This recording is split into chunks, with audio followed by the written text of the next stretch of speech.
Place the right document in the middle of an LLM's prompt, and it does worse than if you gave it no document at all. That's one of 3 structural failures in production RAG. None of them are about the model. Here's what's actually happening, and the 3 structural fixes. RAG has 2 phases. Indexing happens once when you load your documents. Query happens every time a user asks something. The query path has 5 steps. The user submits a natural language question. An encoder model, typically a frozen embedding model from OpenAI, Cohere, or an open source equivalent, converts that question into a fixed dimensional vector.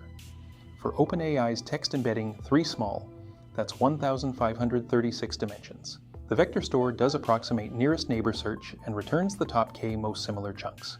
Default k is usually 5. The retrieved chunks get concatenated with the original user query into an augmented prompt. The LLM generates a response conditioned on that augmented prompt, and the response goes back to the user. The augmented prompt is just the user's query plus the retrieved chunks. The model itself doesn't know retrieval happened. As far as the LLM is concerned, the prompt got longer. This is the production formulation derived from Lewis et al. 2020, Section 2.2 and Section 2.3. If your tutorial stopped here, your RAG demo runs. Production traffic starts hitting it and the failures show up. 3 of them, structurally. The first failure mode is in the model, not the retriever. Liu et al. 2023 lost in the middle. They ran GPT 3.5 Turbo on multi-document question answering. The model gets a question plus a set of documents, one containing the answer, the rest distractors. Researchers vary where the gold document sits in the prompt. 3 numbers from the paper. Closed book, no documents at all. 56.1% exact match accuracy. Oracle, exactly 1 document, the right one. 88.3%. But with 20 documents and the gold document at position 10 of 20, the middle, accuracy drops to 52.9%. Below closed book, the right document in the wrong position is worse than no document at all. The full curve is a U, best at position 0, best again at position 19, worst in the middle. So even when the retriever does its job perfectly, finds the right chunk, ranks it appropriately, the LLM may not use it if the assembled prompt puts that chunk somewhere in the middle. The retrieval was correct. The system still answered wrong. I've been showing the LLM as one green block. The U-shape we just saw lives inside that block. Transformer attention weights, tokens by position, with start of prompt and end of prompt tokens weighted more heavily than middle tokens. It's not mysterious. Liu and others have hypothesized it as a property of positional encoding and learned attention at long context. The measurement is solid, the mechanism is still being worked out. Fix 1. Reranking. On the left is the tutorial version you already know. On the right is what production systems actually do. After the vector store returns its top 20 chunks, those chunks don't go straight to the prompt. Instead, they all flow into a second stage model called a reranker. The reranker reads the original query together with each chunk and gives everyone a much more accurate relevance score. Then production systems do 2 powerful things with those scores. First, they trim. They throw away the weaker 17 chunks and keep only the top 3. Second, they put the highest scoring chunk at the very beginning of the prompt and the second highest at the very end, exactly where the LLM pays the most attention. Both moves directly solve the lost in the middle problem. Watch the red failure marker disappear on the right side.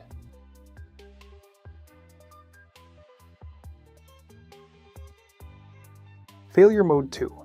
Imagine someone searches your documentation for CUDA error 700. It's a specific error code. Your dense embedding retriever might return a chunk about GPU memory issues that's semantically related but doesn't contain the string. Meanwhile, the chunk that literally has CUDA error 700 in it ranks lower because it doesn't embed close to the query the way the more discursive chunk does. This isn't a hypothetical. There's a benchmark called BEIR. 18 retrieval datasets, 10 retrieval systems evaluated zero-shot. Published at NeurIPS 2021. The headline finding from that paper is one sentence, BM25. A 1990s lexical algorithm based on term frequency, inverse document frequency, and length normalization remains a strong baseline for zero-shot text retrieval. Dense retrievers, despite being trained on enormous corpora, often underperform a 25-line algorithm from before deep learning. The reason isn't that dense retrievers are bad, it's that dense and lexical rare proper noun, signals, a code identifier, an exact error string, a chemical formula, anything where the literal token matters, favors BM25. A query with paraphrase, ambiguity, or conceptual breadth favors dense. Production needs both. Fix 2, hybrid search. On screen, you're now looking at the production retrieval layer. Instead of using only dense embeddings, the system runs two completely different retrievers in parallel. On the top rail is BM25, a fast lexical search engine that looks for exact term matches. On the bottom rail is the dense vector store we already know. The same query is sent to both at the same time. Each retriever returns its own ranked list of chunks. Those two ranked lists then flow into the RRF fusion node, reciprocal rank fusion. RRF looks at the position of every chunk in both lists and combines them into one final ranked list. The result is powerful. BM25 catches the exact Q-to-error 700 matches that dense embeddings often miss, while dense retrieval still finds the conceptually related chunks. This hybrid approach gives you the best of both worlds. Failure mode 3 is in the indexing path, not the query path. To embed a long document, you have to chunk it. Typically a few hundred tokens per chunk, because that's what the embedder can take. The standard approach is sliding window chunking with some overlap. You get a list of chunks, you embed each one independently, you store. Here's the problem. A chunk that reads, "The Q3 figures show 18% growth" makes sense if you're reading the document. The previous paragraph established what company, what fiscal year, what figures. The chunk on its own loses all of that. The embedding is going to encode Q3 figures and 18% growth as semantic content. But the embedding doesn't carry and can't carry what company this Q3 was, what year, what report. When a user later asks, what was ACME Corp's Q3 2023 growth? The retrieval similarity might rank that chunk lower than it should, because the embedding doesn't know it's about ACME, doesn't know it's 2023. The chunk is in the index. It's the right chunk, but it isn't findable by the right query. Anthropic measured this. On their internal benchmark, baseline tutorial RAG fails to retrieve the right chunk in 5.7% of queries. Fix 3, contextual retrieval. At indexing time, not query time, Anthropic adds an LLM call before each chunk gets embedded. The LLM takes the chunk plus its surrounding document and writes a short context prefix. Typically 50 to 100 tokens.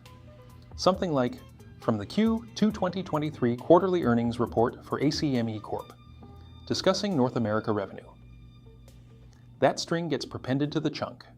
Then both the contextualized chunk and the contextualized chunk text go into the BM25 index and the vector store. The cost is at indexing time, where it's amortized across every future query against that document. Each fix removes a specific failure mode, and when you stack them together, the improvements compound. Here's what that looks like on the retrieval failure rate. Baseline, plain tutorial RAG 5.7%.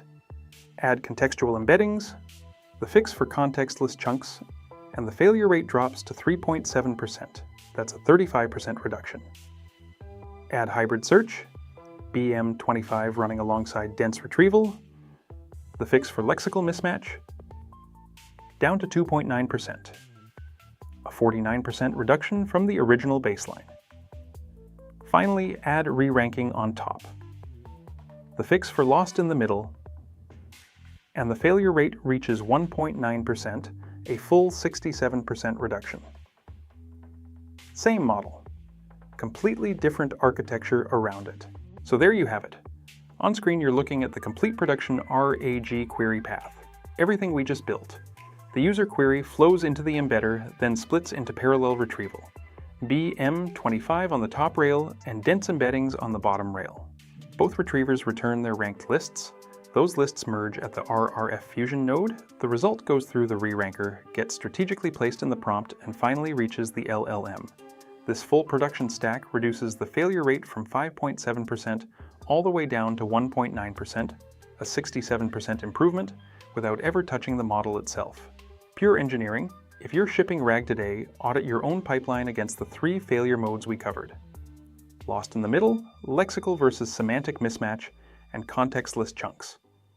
You now know exactly where each fix belongs. The next major bottleneck isn't retrieval anymore, it's inside the LLM itself. There's a single number that decides how fast every large language model generates tokens, and most engineers have never heard of it. Without this number, every token after the first would take as long as the very first token. That's exactly what the next video is about. Watch it now.